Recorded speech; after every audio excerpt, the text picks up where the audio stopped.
Hello, আসসালামু আলাইকুম সকলকে স্বাগতম আমার এই নতুন ব্লগে। তো আজকে আমি যাব ঢাকা টু খুলনা ট্রেনে। তো প্রথমে সকাল 7টার দিকে আমি বাসা থেকে নেমে লিফটে উঠে গিয়েছি এবং লিফটে ওঠার পরে আমি নিচে যাব এবং একটা রিক্সা অথবা একটা বাইক নেব। তো এই মাত্র আমাকে একটা বাইক কমলা রেল স্টেশনে এখানে নামিয়ে দিয়েছে এবং আমি দেখতেছি প্রায় 8টার বেশি বাজে। তো আমার 8টা 15-তে ট্রেন। তো আমি একটু তাড়াহুড়ো করে যাচ্ছিলাম। সো অ্যাট লাস্ট আমি ট্রেনে উঠে পড়েছি এবং আমার ট্রেনের বগি নম্বর হচ্ছে এবং আমি সিটার একটা টিকিট কেটেছি। তো আমার সিটটা পিছন থেকে একটু সামনের দিকে। যাই হোক, ট্রেনে ওঠার ফিলিংসটা প্রথমত ভালো লাগতেছে না।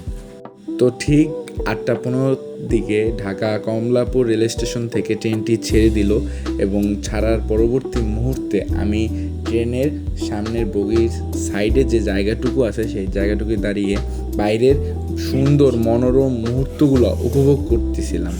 এবং আপনারা যদি ট্রেনে না আসেন তাহলে বুঝতে পারবেন না এত সুন্দর একটা দৃশ্য, মানে একটা আলাদা ধরনের ফিলিংস আসছিল।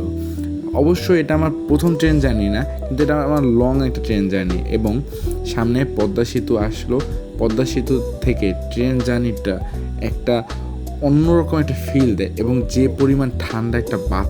তো যখন যশোরের কাছাকাছি এসে পড়েছি তখন দেখি যে আকাশ মেঘলা হয়ে বৃষ্টি শুরু হয়েছে।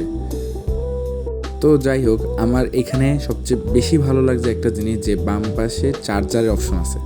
তো আমি অনেকক্ষণ বাইরে দাঁড়িয়েছিলাম এবং কিছুক্ষণ পরে আমার সিটে এসে আমি বসি এবং আমার সিট জানলার পাশে ছিল এবং আমি অনলাইনে টিকিটটা কেটেছি বলে এই সিটটা পেয়েছি। যাই হোক, প্রায় 7 ঘন্টা জার্নির পর আমি খুলনার দৌলতপুর স্টেশনে নেমে পড়েছি এবং বেশিরভাগ প্যাসেঞ্জার এই দৌলতপুর স্টেশনেই নেমে পড়েছে। হয়তো 4/3 এখানে নেমে পড়েছে, 1 ভাগ হয়তো ট্রেনে আছে। তো দেখতেছি লোক সংখ্যার পরিমাণ অনেক এবং আমি এখন খুলনা দৌলতপুর স্টেশনে আছি।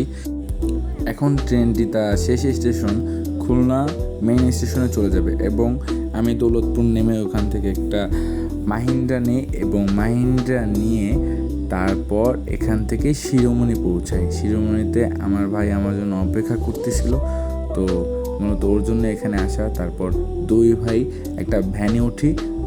খুলনায় সাধারণত চলাচল করার জন্য ভ্যানই একটা সঠিক যানবাহন। এবং আজকের জন্য এই পর্যন্তই। সবাই ভালো থাকবেন, দোয়া করবেন এবং আল্লাহ হাফেজ।